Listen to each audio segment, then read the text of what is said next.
Olá, muito boa tarde a todos que estão nos acompanhando. Boa tarde para quem nos acompanha pelo radinho, pelos aplicativos móveis no Posse de Bola, mas também você pode nos acompanhar no Spotify. Aí vai depender se é bom dia, se é boa tarde, se é boa noite, porque aí pode nos acompanhar por qualquer horário, ou no YouTube também, qualquer horário, independentemente. Mas na Rádio Guaíba, né, estamos com o Posse de Bola nesse domingo no ar, no início desta tarde de domingo. Eu sou o Paulo Nunes, comigo está Rogério Amaral. Você nos ouve, né, no FM 101.3, no guaiba.com.br, nos aplicativos móveis também, de preferência do seu celular. Tem o nosso Spotify, Guaíba Esporte. Colocando por lá, você vai encontrar ali o logo do Posse de Bola e sempre com o nome do nosso convidado, conforme determinado episódio. A produção é do Carlos Eduardo Torres, a coordenação de central do Guilherme Silveira, a mesa de áudio do palmeirense Davidson Rosa, também com o Luciano Vargas e também o Guilherme Silveira, coordenação de Rafael Pfeiffer, a direção geral do corintiano Claudinei Girotti, nosso diretor aqui da rádio. Rogério Amaral, mais uma vez uma satisfação estar com você e com um convidado especial, mais um, e esse é um grande convidado, eu vou deixar para ti as honras da casa. Sem dúvida alguma. Paulo Nunes, satisfação é minha sempre poder participar contigo aqui do Posse de Bola. E uma saudação muito especial à nossa audiência, muito fiel de guaibeiros e guaibeiras. E realmente, como tu disseste, é um convidado muito especial para o mundo do futebol e muito particularmente especial para mim, porque é um amigo de mais de 50 anos, não é? Parceiro, eu diria, de festas, mas também muito parceiro de campo de futebol, mais precisamente do Praiano, saudades do Praiano, que tanto movimentava e mobilizava o nosso veraneio aqui no Rio Grande do Sul. Eu estou falando de ninguém mais, ninguém menos do que Denis Abraão, que tem uma história riquíssima e com a qual a gente vai querer interagir nessa história, saber mais detalhes aí dessa trajetória. Seja bem-vindo, Denis Abraão, aqui à Rádio Guaíba, ao Posse de Bola. Bom, em primeiro lugar, muito obrigado pelo convite, para mim é um privilégio, né? E gostaria de parabenizar a Rádio Guaíba pela contratação do Rogério, que, independente de ser meu amigo, é um dos maiores jornalistas desse país. Eu acompanho o Rogério, independente de ser meu amigo particular, de termos jogado juntos, muita festa junto, sou guaibeiro, sou assinante do Correio, então conheço os meandros um pouquinho da casa, né? Então eu gostaria de parabenizar a Rádio Guaíba pela essa grande aquisição e dizer que para mim é um privilégio poder estar aqui com vocês e principalmente com meu amigo Rogério Amaral. Obrigado pelas referências, Denis, e sinta-se em casa então. Eu me sinto em casa, realmente. Na Rádio Guaíba eu me sinto em casa, no Correio do Povo eu me sinto em casa. Faz parte do meu dia a dia, do meu cotidiano, e eu estou muito feliz em poder ter vindo aqui. A gente manipulou um pouco as agendas, né? Mas felizmente, em se tratando de Rogério Amaral, em se tratando de Rádio Guaíba, em se tratando de Paulo Nunes, eu sou obrigado a abrir a minha agenda, fazer um esforço e estar aqui com vocês, que para mim é um prazer muito grande. E espero retribuir aí o convite, podendo esclarecer algumas dúvidas, algumas questões e deixar para aí o mundo do futebol, o mundo da bola, das coisas que a gente fez ao longo do tempo. Eu quero, primeiro, confidencializar, né? A gente tem a produção, o Carlos Eduardo Torres, o Dudu, nosso produtor. A gente pensa nos convidados, a gente vai tentando encaixar na agenda. E, poxa, o Denis abriu mão aí, conseguiu, né, encaixar na sua agenda para vir até aqui a Rádio Guaíba. E eu queria agradecer já de antemão, Denis. Muito obrigado mesmo pela presença aqui com a gente. Agradecer. E nós pensamos em Denis Abraão para o mês de setembro, porque é o mês do aniversário do Grêmio. Não só do aniversário do Grêmio, tem o aniversário do Estádio Olímpico, que tem um carinho para o torcedor do Grêmio também, mas em especial que é o mês do aniversário do Grêmio. Então a gente tem olhado com carinho para os convidados ligados ao Grêmio, que nosso guaibeiro, né, o nosso ouvinte guaibeira também vai gostar de ouvir. E um deles, que é sinal que são mais, né, mas um deles é o Denis Abraão, que está aqui com a gente. Denis, pra gente começar, como é que começa a história do Denis Abraão com o Grêmio? Pô, a história do Denis Abraão com o Grêmio é desde que eu nasci, né? Meu pai era torcedor do Grêmio, tinha uma cadeira e quando eu completei 50 anos, essa cadeira passou para mim, quando eu completei 50 anos, eu tive que recomprá-la, né? Porque venceu, era uma cadeira de 50 anos e aos 50 anos eu renovei a mesma cadeira, a M66 do Estádio Olímpico, que agora eu passei lá para para a nossa arena lá. Possivelmente venha a ser nossa, né? Isso é uma outra questão complicadíssima. Já participei de várias comissões, participo de alguns grupos de trabalho. Espero que finalmente a gente consiga, ao longo dos próximos meses, aí a resolução desse processo aí que está muito complicado. Mas gostaria de, primeiramente, parabenizar o Grêmio Futebol Porto-Alegrense, essa nação tricolor que representa mais de 10 milhões de torcedores espalhados ao longo do Brasil e do mundo, né? E hoje no estado do Rio Grande do Sul, felizmente, segundo as pesquisas, a torcida do Grêmio sobrepujou o co-irmão, né? E hoje é a maioria no estado do Rio Grande do Sul e no Brasil. Hoje o Grêmio... O Paulo Nunes perguntou do teu início no Grêmio, sucesso desde que tu nasceste, não é? Levado pelo teu pai, mas efetivamente saindo da cadeira e indo lá, né? Para os bastidores, para os gabinetes e para o vestiário. Quando que começou e como começou? Na verdade começou em 1980 e vários. O Sérgio Vasques de Souza, que era um dirigente do clube, me convidava seguidamente para fazer parte de alguma diretoria, para poder ajudar. Mas eu tinha muitos compromissos profissionais, estava fazendo meu pós-graduação e eu dava aula, ainda eu dava aula e trabalhava. Então, quer dizer, eu não tinha muito tempo. Quando terminei meu pós, eu comecei a dar aula com mais frequência, de noite, quase todas as noites, e trabalhava de dia. Em 89, ele me fez um convite e eu já não tinha mais pós-graduação, só aula. E em 90, eu, pelas mãos do Cacalo, convidado pelo Serginho, o Cacalo era vice-presidente de administração do Rafael Bandeira dos Santos, do presidente Rafael Bandeira dos Santos, e aí eu entrei no Grêmio. Entrei como diretor de administração, porteiro de gravata. Era porteiro de gravata. Saía da minha empresa engravatado, naquela época se usava gravata, e em dia de jogos a gente ia para o portão para ser o porteiro, para controlar o acesso ao estádio. O Grêmio foi o primeiro clube a ter acesso eletrônico ao estádio com as catracas eletrônicas. Eu era o diretor da administração, cuidava da parte de informática, que eu sou analista de sistemas, e administrador de empresa. E então essa parte ficou comigo, na gestão do Cacalo em 1991, com o presidente Rafael Bandeira. E ali começou a minha vida dentro do Grêmio. Em 93 o Cacalo foi para o futebol e eu assumi a vice-presidência de administração a convite do presidente Fábio. E a partir daí eu passei a ter um convívio muito forte com o futebol do Grêmio por causa do Cacalo, né?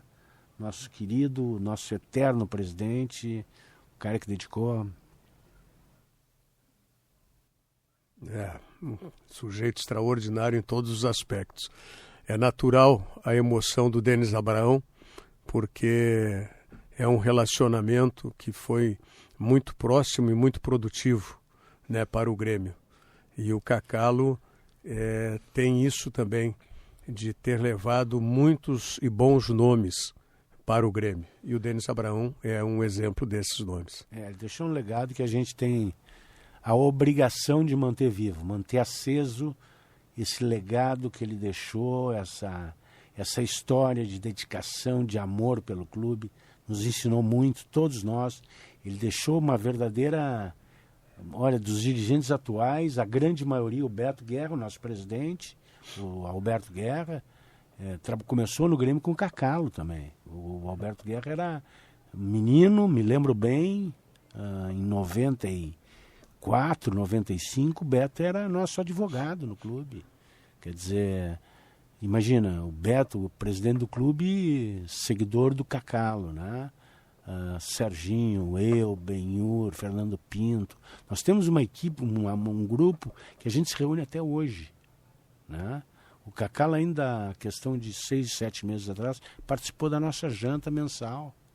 Quer dizer, um cara que nos deixou assim um legado lindo, uma história linda e emocionante, né? Que nos cativou, que nos fez aprender a amar o Grêmio e servir o Grêmio e não se servir do Grêmio, né? E esse legado nós temos a obrigação, e nós temos reuniões mensais, esse grupo de amigos, e a gente tem a obrigação de dar continuidade e formar sucessores. Esse é o grande objetivo. Não perder a experiência do clube, mas trazer pessoas novas para participar dessa cultura que o Cacalo deixou para nós. E nós temos a obrigação de manter acesa essa chama que ele deixou de gremismo, de trabalho, de dedicação, de amor, em busca dos resultados, de fazer o Grêmio cada vez maior. Essa é uma história muito linda, muito bonita, que envolveu famílias e muitas famílias. E nós, na gestão do Cacalo, nós éramos uma verdadeira família de dirigentes. Todos nós saímos juntos com as esposas, com as famílias, passar fim de semana juntos, na praia, na serra, fazíamos viagens. Foram momentos assim, extremamente impactantes, fantásticos, excepcionais, de aprendizado, de convívio, em concentrações, em viagens, em pré-temporadas na serra. Naquela época nós fazíamos muita pré-temporada na serra, em Gramado, né? Era mais acessível, mais fácil, né? E nós tínhamos ali um convívio quase que dioturnamente, todos os dias, né? De convívio, de relacionamento, de contratações, de brigas, né? De concerto, de arranjos, Olha, era um espetáculo, aconteceu de tudo. Se começar a contar aqui, eu vou terminar de falar na semana que vem, que é um troço muito legal. Eu acho que, bom, a gente vê, né, Rogério, nós estamos aqui, a gente está presenciando, quem está nos acompanhando, consegue, pela voz, sentir, né, a emoção do Denis em falar do Cacalo, né, e toda a história que tem o Cacalo no Grêmio e no dia, né, da sua morte. Eu estava com o Grêmio em Criciúma, naquele jogo contra o Criciúma, quando estava na concentração do Grêmio, quando vem a notícia da confirmação. E lá segui acompanhando o Grêmio naquele dia, depois no jogo, né, que o Grêmio acabou vencendo. E a gente estava conversando aqui com o Denis Abraão, e o Rogério era o comentarista da jornada aqui da Rádio Guaíba naquele dia. E eu lembro de ouvir de inúmeras pessoas que a gente foi entrevistar, eu lá em Criciúma, o Marcelo Salzano aqui na Arena, ouvir essa frase: servir o Grêmio sem se servir do Grêmio. Exatamente, isso aí. Ele dedicou a vida dele inteira para o Grêmio. O Cacalo era um dos maiores advogados trabalhistas do Estado. O Cacalo abandonou tudo para cuidar do Grêmio. É um cara que dedicou a vida ao Grêmio. O Grêmio era a coisa mais importante, depois da família dele, a coisa mais importante da vida dele. Ele largava tudo pelo Grêmio. Esse cara conheceu, ele fez coisas assim, ele foi tirar o Cuca, o Fernando e o Chico da prisão na Suíça, em Berna. Ele largou tudo. Aquela foi uma missão... Ele largou tudo. Foi uma missão dificílima do Cacalo. Agora, como disse o Denis Abraão, o legado que o Cacalo deixa. E nesse legado está justamente a formação de geração ou de gerações de dirigentes do Grêmio. Perfeitamente. Quer dizer, tu fosse para lá com o Cacalo, depois de ti outros também foram.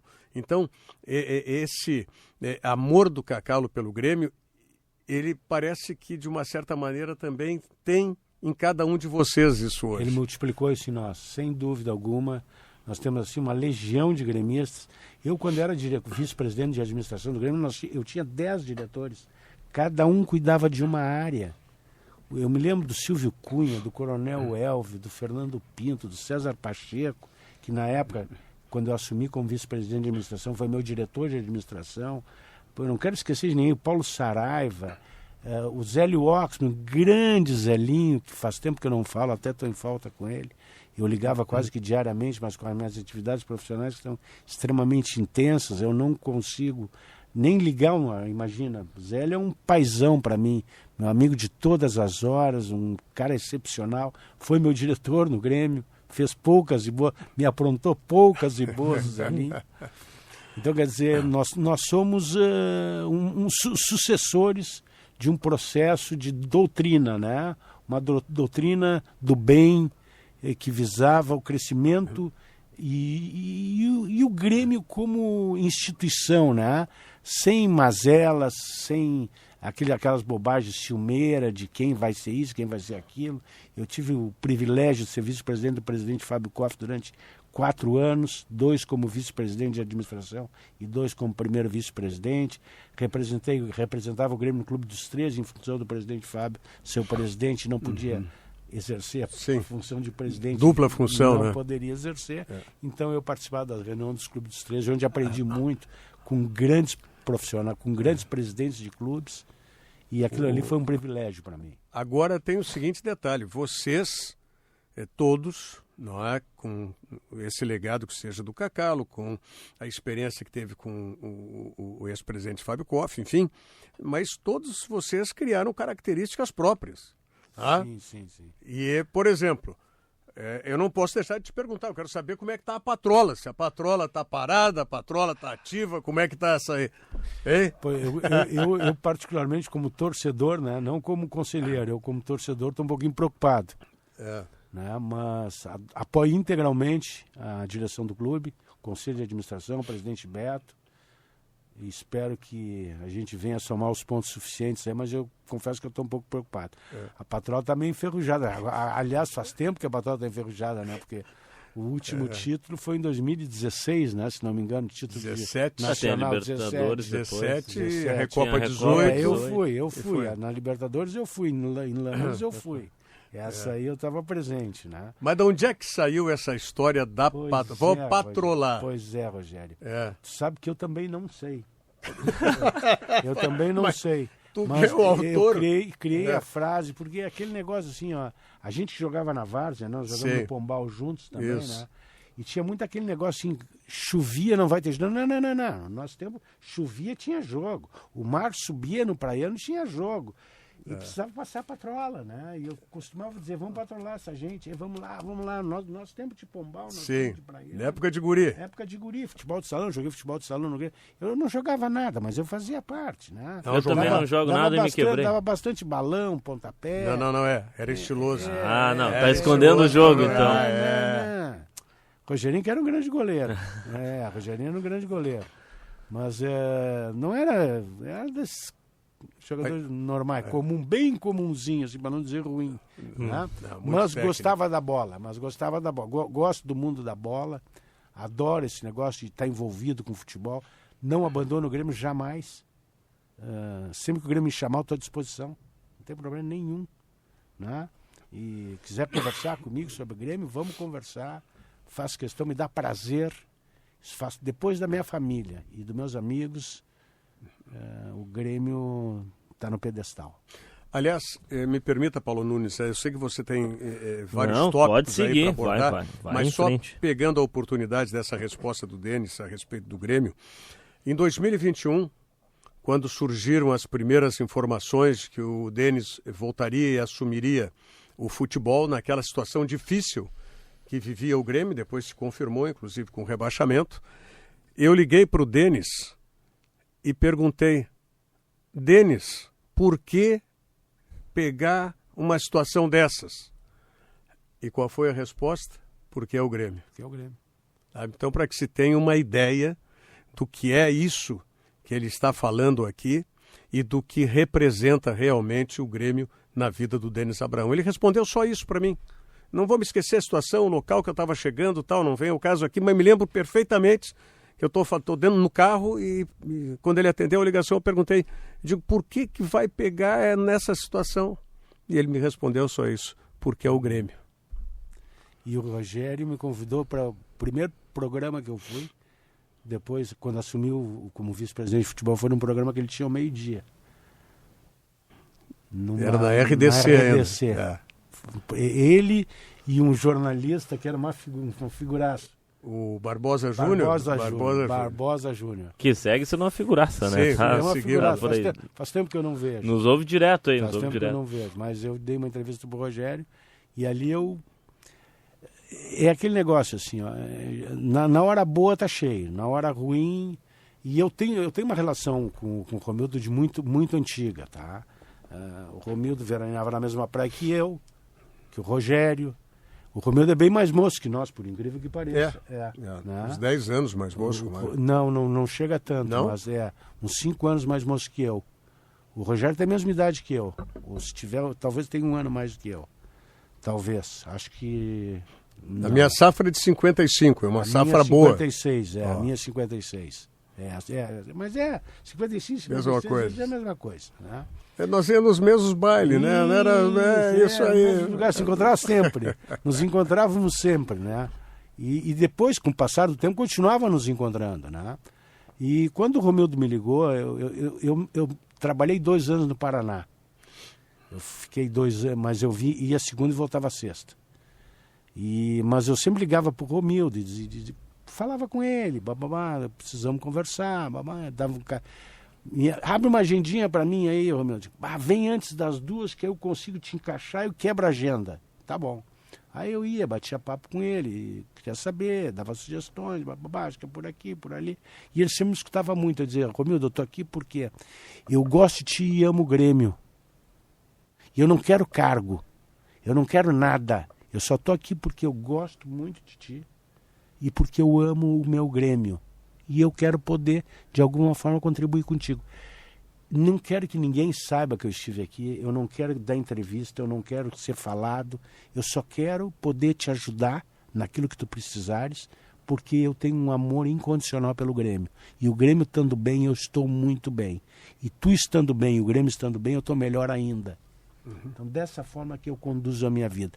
Eu gosto muito de ser apaixonado pelas coisas que eu faço. Bom, mas aí tu abriu um flanco, porque quando ele precisou, foi te chamar. Foi me chamar. E não titubeei em nenhum momento. Tive que convencer a minha esposa, né? Porque hoje sou eu e ela, a filha casada, graças a Deus, morava no Rio de Janeiro. É médica, casada com médico, ambos morando no Rio. E nós dois em Porto Alegre, junto com a sogra, que mora conosco. Ou melhor, ela mora na casa dela e eu moro na minha casa, só que as casas são juntas, né? Convencê-la, ela não... Eu tinha ficado muito tempo no Grêmio, a bem da verdade. Eu entrei em 90 e saí em 2001. 11 anos. Saí em dezembro de 2001. Né? E depois voltar, e ela... mas aí eu usei algumas artimanhas, né, que a gente tem. Nosso amigo Feijão, né? Feijão. Esse é meu melhor amigo. Ajudou muito no convencimento dela, porque isso faz parte da minha vida. Não tira as coisas boas das pessoas, né? Deixa as pessoas curtirem. Tu pode achar um horror, mas se a pessoa quer, deixa ela encarar, né? É uma forma de visualizar as situações. E eu sou um cara assim, eu sempre acreditei. Eu não fiz conta de quantos pontos faltavam. Eu sabia que a situação era muito ruim. Eu sabia que internamente o ambiente não era bom. Eu sabia que tinha dificuldades das categorias de base com os profissionais. Eu sabia que tinha um relacionamento muito íntimo entre alguns jogadores em detrimento de outros, né? Isso eu sabia en passant, não que eu conhecesse o grau de detalhe. Mas quando eu entrei e me apresentei no primeiro dia, eu já vi. Já encostou um em mim e disse, fulano de tal não pode ficar aqui conosco.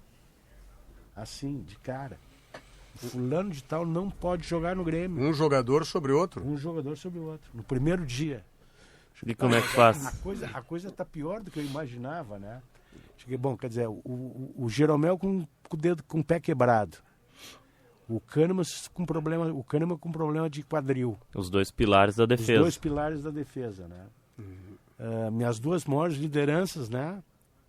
De fora para dentro, que eu enxergava, eram os dois, né? Mas não tinha mais o Maicon, que era outra liderança. Tinha saído pouco tempo antes. Pouco tempo antes. E o Grêmio vindo das 8 primeiras rodadas, o Grêmio fez 2 pontos, ou seja, o Grêmio disputou 24 pontos e ganhou 2. O Grêmio nunca, no ano de 2021, saiu do Z4, infelizmente, nunca. Sempre que estava para sair, acontecia algum problema, alguma dificuldade que nós... Não é possível um negócio desse. Quando eu entrei, já tinha contratado treinador. O meu treinador eu não consegui trazer, porque eu liguei para ele e disse, eu não trabalho em time, eu não pego. Eu já tinha convidado ele antes para assumir o Grêmio, na gestão do Romildo, e ele não aceitou. Quem seria o teu treinador? Foi que eu levei depois. Wagner Mancini. Não, Wagner Mancini não foi eu que contratei. Depois... Foi o Roger Machado. Roger Machado, claro, depois. Mancini é verdade. Eu tenho uma escala de idade hierárquica de treinadores, tá? O primeiro deles é o Luiz Felipe Scolari, sem dúvida alguma. O Tite e o sucessor do Roger para mim do Tite para mim é o Roger, certo? Essa é a minha escala de valores. Três grandes treinadores. Daqueles que eu conheço. Né? O Roger foi jogador do Grêmio durante os 10 anos que eu tive, os 11 anos que eu tive no Grêmio. O Roger foi jogador do Grêmio. O Roger saiu do Grêmio quando eu saí. O Tinga saiu do Grêmio quando eu saí. Ou seja, em 2001, né? 2002. Ambos saíram em 2002. Eu saí em 2000 Agora eu tô confundindo. 2001 foi a Copa do Brasil. Não, 2002 eu saí. 2002. Saí em 2002. Então, dezembro de 2002. com 12 anos de Grêmio, depois acabou saindo. E aí, quando o Romildo me ligou, eu liguei para...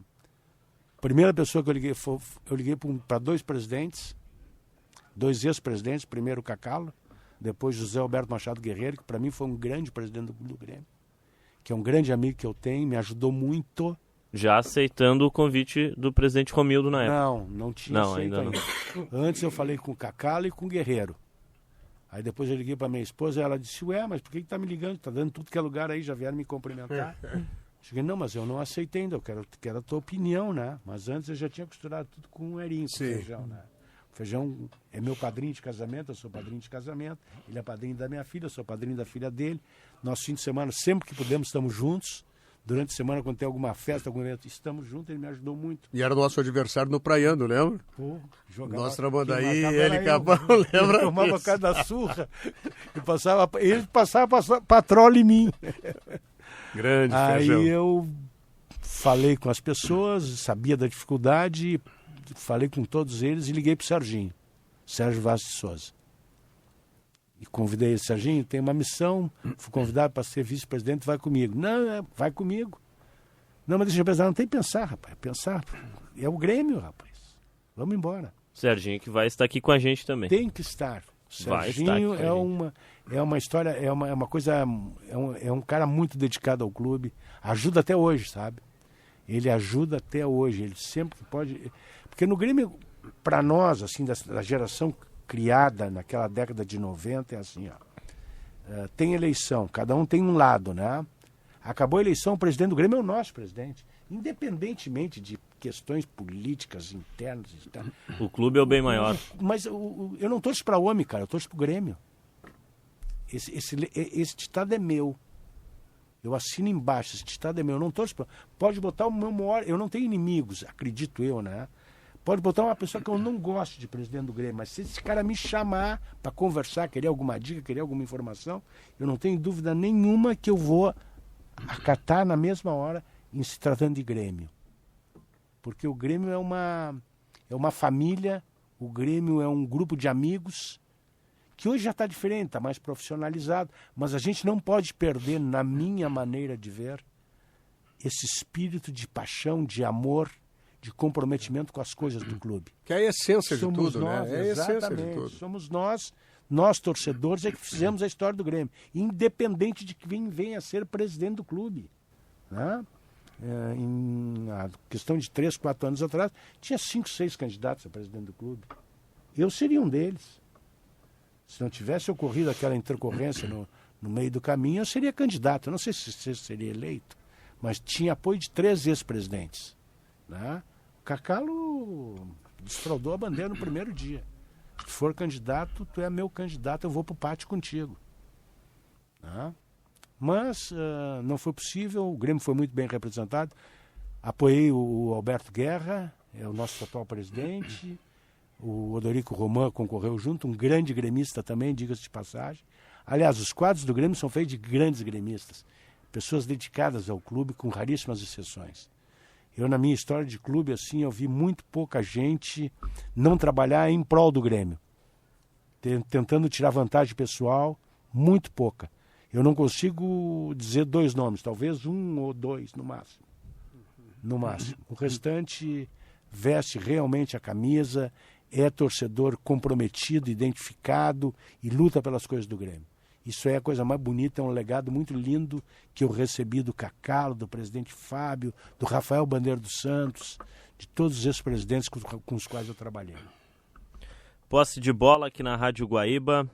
Estamos recebendo Denis Abraão, dirigente do Grêmio, ex-dirigente do Grêmio, conselheiro do Grêmio. Daqui a pouco a gente vai falar dos títulos, que são muitos no currículo de Denis Abraão. Felizmente. Mas eu quero pegar o gancho, ainda, já que a gente está falando de 2021, de um nome que chega para o torcedor do Grêmio como uma grande esperança no elenco, que é o do Douglas Costa, por toda a ligação que ele tem com o Grêmio.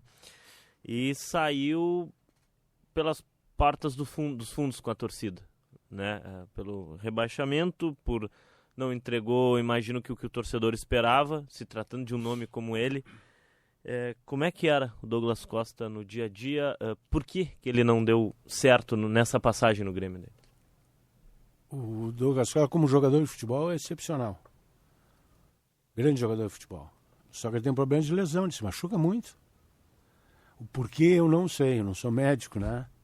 Mas, não sei, a vida particular dele, eu não me interessava por ela, não me interesso pela vida particular dos jogadores. Se eles me pedirem auxílio, aqueles que me pediram auxílio, eu sempre que pude auxiliei-os. Identifiquei caminhos, as escolhas que eles fizeram foram próprias, né? O meu relacionamento com todo o grupo de jogadores do Grêmio era muito bom. Eu não tive problema com nenhum jogador, nem com o Douglas. Ele simplesmente me liga numa noite, eu estou em casa e eu tinha um trato, minha esposa não queria que eu voltasse para o Grêmio, porque sabia que o dirigente, ele trabalha 24 horas por dia. Não tem hora, né? Não tem dia, não tem... Né? E nós fizemos um pacto, que eu não iria de noite atender telefone. Mas quando eu vi o telefone do Douglas, aconteceu alguma coisa, sou obrigado a atender, né? Atendi o telefone dizendo, não, eu queria te comunicar que eu vou casar amanhã ou depois da manhã e estou indo para o Rio, eu fechei o Copacabana Palace. Isso 3 dias antes da última rodada? Não. Tempos antes? Não, tempos antes. 2, 3 dias antes de um jogo. De um jogo? De um jogo. O jogo era na sexta-feira, na quinta-feira, e ele ia casar na quarta. Uhum. E voltaria num jatinho que ele já tinha fretado depois do casamento, para jogar na quinta, imagina. Eu disse, tu vai terminar com a minha carreira e com a tua. Sai na rua, tu vai apanhar e eu também. O Grêmio está prestes a cair para a segunda divisão e tu não vai participar do jogo? Tu que é a nossa estrela maior, tu que é o jogador que foi investido uma Babilônia de dinheiro. E aí ele chegou, não, mas eu já tinha combinado com fulano. Mas te combinou com quem? Com o presidente, com o vice-presidente, mas o momento aqui é outro. Se eles estivessem no meu lugar, eles tomariam a mesma decisão que eu estou tomando. Agora, Douglas, tu pode fazer o seguinte, tu podes... nada pessoal, tá? Mas eu tenho que preservar a ti, a mim e principalmente ao Grêmio. Tu traz uma carta de demissão sem nenhum problema. Tu pode casar a hora que tu quiser, o dia que tu casar, que quiseres. Agora, casar amanhã, com a minha autorização, tu não tens. Se tu fores, tu vai incorrer em seríssimos, gravíssimos problemas aqui dentro do clube. Inclusive com demissão sumária. Não, mas não sei o que... Douglas, infelizmente, eu não posso fazer isso. Eu vou acabar contigo, cara. E comigo. Como é que eu, como dirigente, vou te liberar nas vésperas de um jogo decisivo do clube, do qual tu é uma pessoa extremamente importante, para casar? Tem tanto dia para casar, tu vai casar no antevéspera do jogo? Não. Ah, mas já está tudo marcado, eu tinha combinado. Mas não, comigo não. Foi resolvido o problema e a partir dali eu disse para o Romildo, para o presidente Romildo. Romildo, assunto Douglas Costa eu não trato porque eu não conheço o contrato dele, não dou mais entrevista em torno desse assunto, porque eu não conheço, Rogério, aquilo lá, Rogério, quando eu entrei era uma avalanche. Cada dia tinha um problema em cima do... Tu não conseguia sentar e fazer um plano de trabalho, um planejamento, caracterizando os principais pontos fortes, pontos fracos, o que era bom, o que era ruim, aonde tu podia... Não, tu tinha que chegar já com um bombeirão, já apagando incêndio de manhã. Quando treinando de manhã já tinha algum problema. Departamento médico, fisicultura, fisioterapia, tive que trocar o chefe da fisioterapia no final do ano. Era assim, ó, hoje se eu parasse, eu faria diferente? Não, eu aceitaria, mas em outra situação.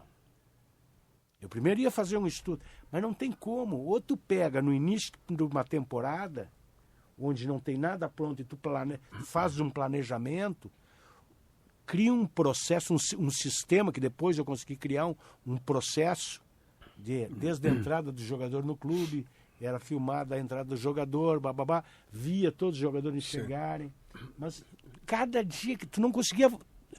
Olha, planejamento não tinha nenhum quando eu cheguei. E por que tu achas, Denis, então, que tu encontraste esse quadro dentro do vestiário do Grêmio? A ponto até de um jogador chegar no início e encostar em ti e dizer, olha, o outro fulano aquele não pode estar conosco. Eu te diria assim, eu acho que alguns jogadores se perpetuaram no clube. Muito tempo de clube e existe aquele desgaste dos metais, não adianta. O poder fica muito centralizado no jogador de futebol. Diferentemente da década de 90, hoje o jogador é praticamente mandatário. Sabe? Ele tem uma ascendência sobre tudo e todos, por questões de mídia, por questões de salário, por questões de localização, por tudo, sabe, Rogério? Está muito diferente do que era antigamente. Hoje o jogador é uma empresa. Hoje o jogador é uma instituição, Rogério. Ele tem o seu assessor de imprensa, ele tem o seu fisioterapeuta, ele tem o seu personal training, ele tem o seu agente, ele tem o seu empresário, ele tem o seu... Até o personal styles ele tem. Até isso ele tem. Ou seja, ele é uma empresa. No entorno dele é uma entourage. Vive 7, 8, 10 pessoas em torno de um jogador de futebol. Então, é muito difícil. Antigamente a gente, o Dinho até hoje vem, me abraça, vai na minha casa, toma uma cerveja comigo na praia. Nós criamos um vínculo que extrapola a relação jogador-dirigente. Tu diria que hoje essa relação dirigente-jogador ela é muito mais impessoal do que era antes? Totalmente, mas muito mais. Lógico que a gente faz pela experiência de vivência dentro do clube, a gente consegue, por alguns caminhos, contornar algum tipo de dificuldade e chega no jogador com alguma facilidade. Mas, te confesso assim, é muito difícil em função dessa estrutura organizacional, é uma estrutura organizacional que tem em cima do jogador de futebol. Desde o seu empresário, seu agente, até seu personal, até seu treinador individual. Tem jogadores que têm treinador individual para aperfeiçoar características e a gente não, e tu não sabe disso. Então, quando eu cheguei tinha tanta coisa. Não que o meu antecessor não tenha feito, não, ele fez muito pelo Grêmio. Fez muito, mas ele também entrou numa barra funda que não tinha saída. Estava complicado, começou a dar errado. Quando começa a dar errado, termina errado. Não adianta. Era uma dificuldade. Eu sou um cara que eu trabalho com... Imagina, eu sou analista de sistema administrador de empresa. Fiz o pós-graduação em análise. Eu sou um cara totalmente estruturado, organizado, planejado. Pode ver, eu cheguei aqui 5 minutos antes, porque esse é um conceito de vida. Eu fui educado dessa forma. Então, eu sou tudo organizadinho. Eu entrei e não conseguia, não tinha tempo para nada, sabe que é nada? Tinha treino de manhã, eu estava no treino. Aí assisti o treino, já tinha um problema, tinha que, ia apagar o incêndio. Chego lá, tem algumas coisas que a gente enxerga assim, se isso aqui fosse meu, na minha empresa que eu dirijo, não acontece isso. Por que aqui eu vou deixar acontecer? Não vai funcionar assim. Aí o negócio dos ganhar o vale-refeição, ganhar hora extra. É só um pouquinho, mas quem é que definiu isso?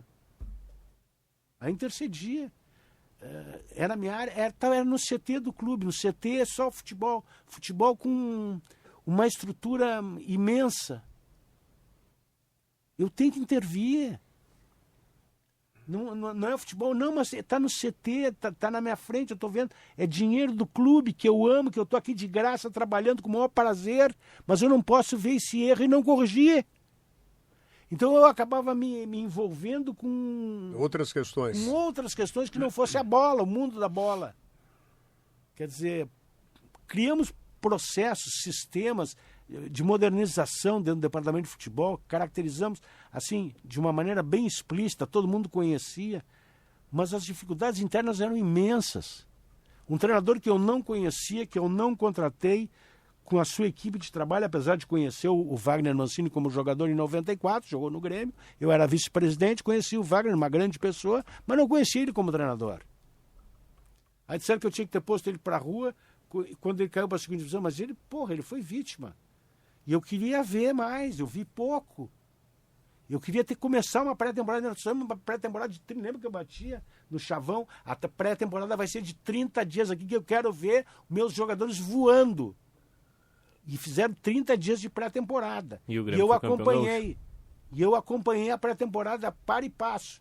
E ali eu peguei a Covid. Imagine. O primeiro treino do Grêmio eu vi de dentro do meu carro, em Eldorado, porque eu não podia descer do carro porque eu estava com Covid. De dentro do carro. Estacionei o carro quase dentro do campo para ver o primeiro treino do Wagner Mancini depois da pré-temporada. Na pré-temporada. Não contratei o treinador, não contratei o preparador físico, que aliás é excelente. Agora é o Máriozinho que está lá, que é do nosso tempo, de guri ainda. Está mais de 20 anos no clube.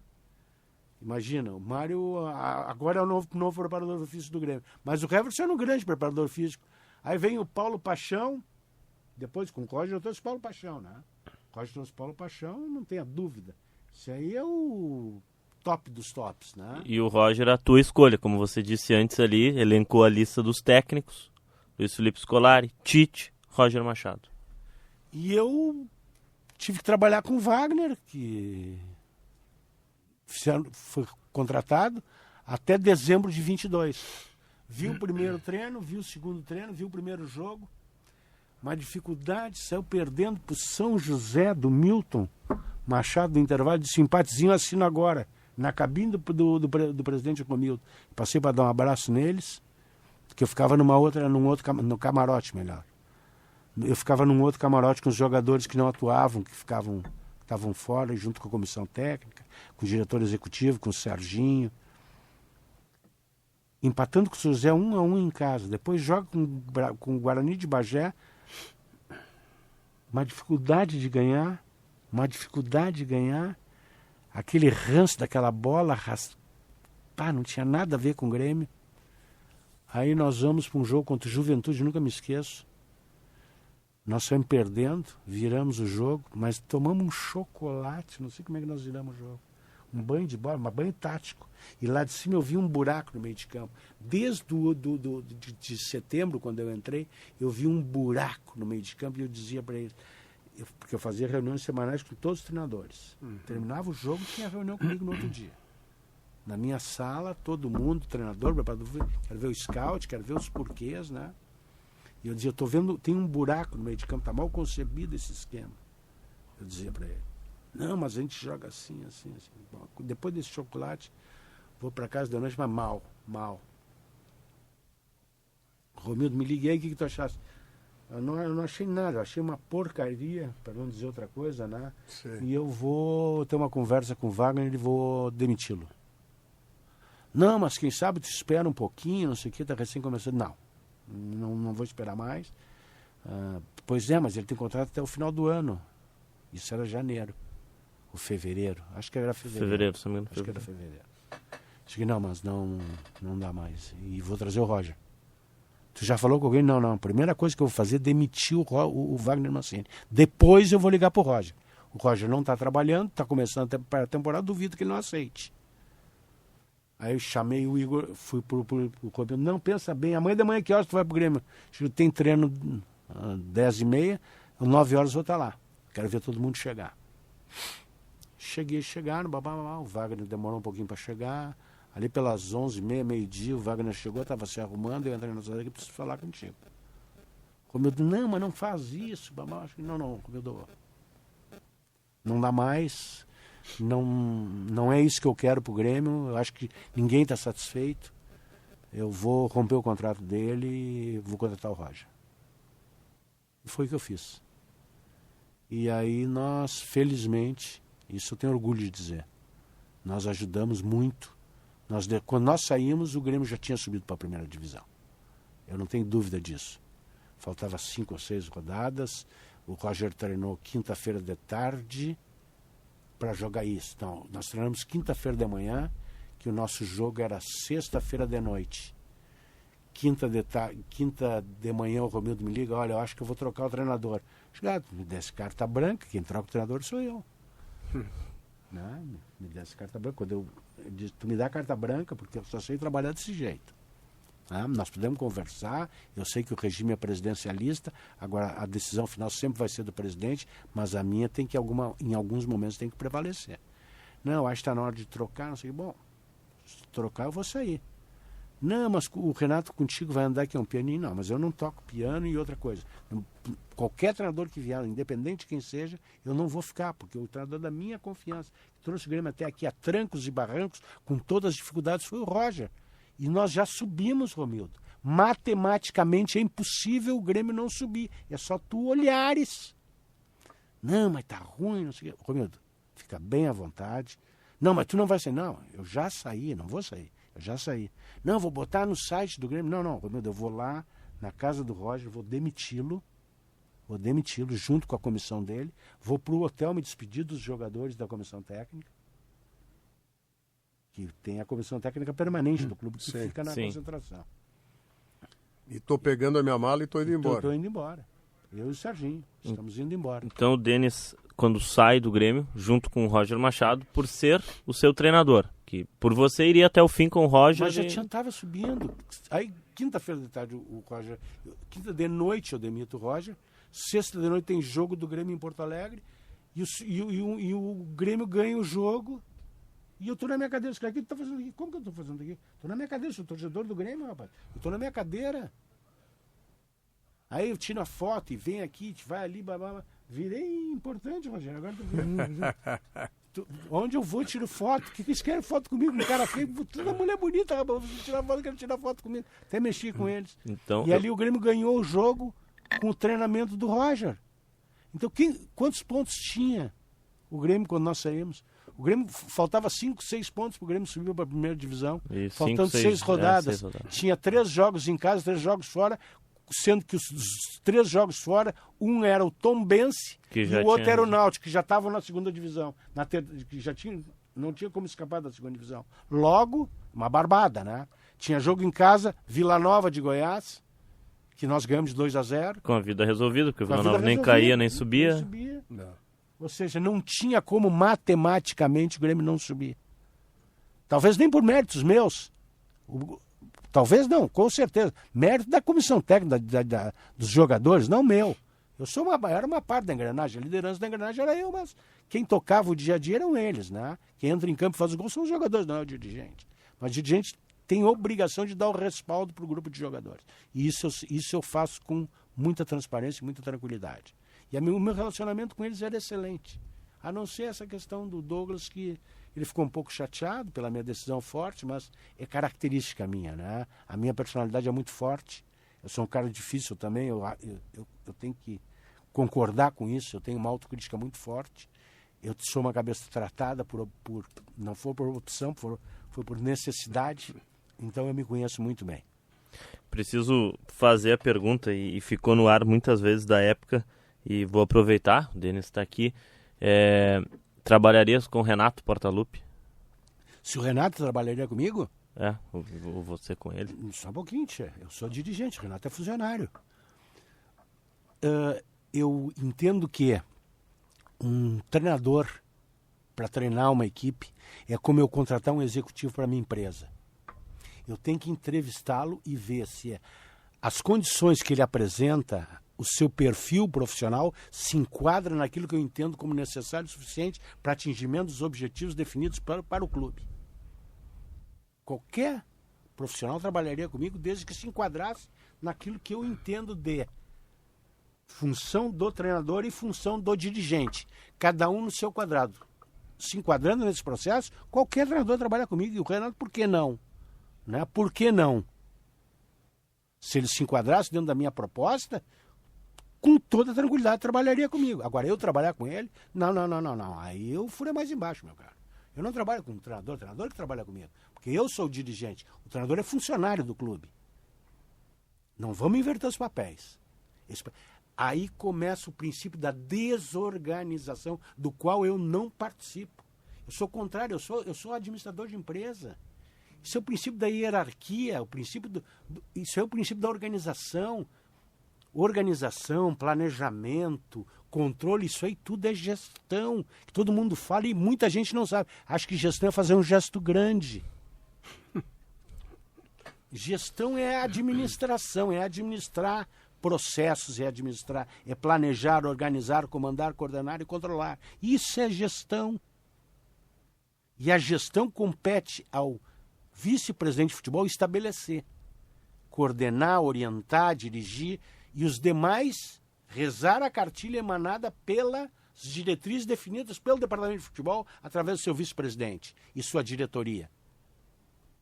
Então, eu acho que eu te respondi, deixei bem claro, qualquer um trabalha comigo desde que se enquadre no modelo de gestão que eu adoto. Claro. Temos mais 5 minutos e passa rápido, voando. E era um pouquinho mais longo, mas a gente tem que cumprir já o horário político também, então a gente não tem muita escolha. Esse é importante. Mas, essa crítica é minha, tá? Não é da Rádio Guaíba, é minha. É um desperdício de tempo escutar essa baboseira no rádio, mas tudo bem. Pobre rádio. A gente tem 2 perguntas que eu tenho que fazer e não tem como não fazê-las. A primeira dos títulos também, né? Porque nós conversamos com o Denis, falamos dos bastidores do futebol, do Grêmio, mas o Denis multicampeão no Grêmio. Graças a Deus. Uma pequenininha parcela de contribuição eu dei. Campeonato. E tive alguns privilégios assim que poucos tiveram. Eu fui presidente em exercício quando o Grêmio foi campeão do Brasil em 1997 no Maracanã, com 110 mil pessoas, Rogério. Você estava lá? Eu sei. Evaristo era o treinador. Que baita treinador. Esse, além de jogar muito, entendia muito. Agora, o melhor de todos era o meu companheiro de zaga, Luiz Felipe Scolari. No sábado de manhã nós jogávamos, quando o Grêmio jogava em Porto Alegre, nós jogávamos o time dos... não era sábado, era domingo. Quando o Grêmio jogava domingo em Porto Alegre, domingo de manhã nós tínhamos time Cartolão. Eram os dirigentes, mais o Luiz Felipe Scolari, o Mazzaropi, o Paulo Paixão, como é que é o nome do... Ah, meu Deus, não posso me esquecer dele, querido. Que era o quê? Qual era a função? Ele era auxiliar técnico das categorias de base. O Tonho jogava conosco também, às vezes. E o professor Evaristo jogou conosco. Rogério, ele não olhava para a bola. Sim, é brincadeira. Ele não olhava para a bola. Era um fenômeno. Então eu tenho assim, eu comecei no Grêmio em 93, já como campeão gaúcho, graças a Deus, vice-presidente de administração, mas junto com o Cacalo, né, nós ajudava. Nós tínhamos uma outra visão do que hoje acontece. E isso era uma cultura interna do Grêmio muito bem estabelecida, muito bem fortalecida. O Grêmio, por sua origem, é futebol. E todas as áreas trabalhavam em prol do futebol. Ou seja, eu como vice-presidente de administração, eu norteava todas as minhas ações objetivando maximizar, potencializar o departamento de futebol. Facilitar a vida do vice-presidente de futebol. Facilitar a vida dos jogadores, da família dos jogadores, com problemas, com processos de acesso ao estádio. A família tem que ficar em tal lugar, tem que ser preservada. Nós trabalhávamos, nós tínhamos assim, eu nunca me esqueço, era o presidente, o primeiro vice-presidente, que era o vice-presidente de assuntos extraordinários, o vice-presidente de administração, o vice-presidente de finanças, o vice-presidente de patrimônio, o vice-presidente jurídico, que não era eleito. Era escolha, ele né? Era escolha, ele não era Convite. Eleito. O vice-presidente de administração, o vice-presidente de finanças. Tinha o vice-presidente de marketing, foi o Ricardo Von Tobel. O Daniel Teva foi o diretor de marketing muitos anos do Grêmio também. Mas tudo profissionais do mais alto calibre, mas que trabalhavam voltado para o futebol. Hoje já não é assim. Hoje é impressionante, cara, a diferença. Tu fica no CT e a arena fica aqui. A arena é uma coisa, o CT é outra. Parece que são 2 clubes. E aí acontece de tudo nesse entremeio. Depois 94, campeão da Copa Brasil. 95, campeão gaúcho, campeão da Copa Brasil, não, campeão brasileiro em 96, em 97 campeão da Copa Brasil, e 95 a Libertadores. 95 a Libertadores. 2021 nós fizemos uma seleção no Grêmio. O time do Grêmio era uma máquina. Eu me lembro de um jogo em São Paulo, Grêmio e São Paulo. O Grêmio ganhou de 4-3. O que esse Marcelinho Paraíba jogou de futebol é uma coisa estrondosa. Foi um dos maiores jogos de futebol que eu assisti na minha vida. Grêmio e Corinthians, a decisão da Copa Brasil, foi um passeio. Dentro do Morumbi. Dentro do Morumbi, lotado. Vanderlei Luxemburgo, treinador. A folha do Corinthians era 10 vezes a folha do Grêmio. E o Grêmio passou a máquina neles, mas passou mas patrolou mesmo. Deu um banho de bola. O time do Grêmio era muito... O time de 2021 do Tite era um baita time de futebol. 2001. 2001. Denis, bom, agora por conta, né, das nossas obrigações, o nosso tempo acabou, mas eu queria muito te agradecer. Eu quero fazer uma saudação. Eu quero saudar o Grêmio. Muito obrigado, Denis, pela presença, pelo papo com a gente. O tempo voou. Não, mas só tenho essa oportunidade por causa do Grêmio. Grêmio, mais 121 anos de glória, de vitórias, de alegria, de energia, de coisa boa, que emociona 10 milhões de pessoas. Grêmio, parabéns, saúde, muitas vitórias, sucesso, saúde como empresa que tu és, o nosso verdadeiro amor. Grêmio, nós te amamos e estamos contigo. Obrigado, Rogério Amaral. Muito obrigado, Denis Abraão. Obrigado, Posse de Denis bola. Abraão, né? Que baita programa, amigo. Voltamos na próxima. Tchau!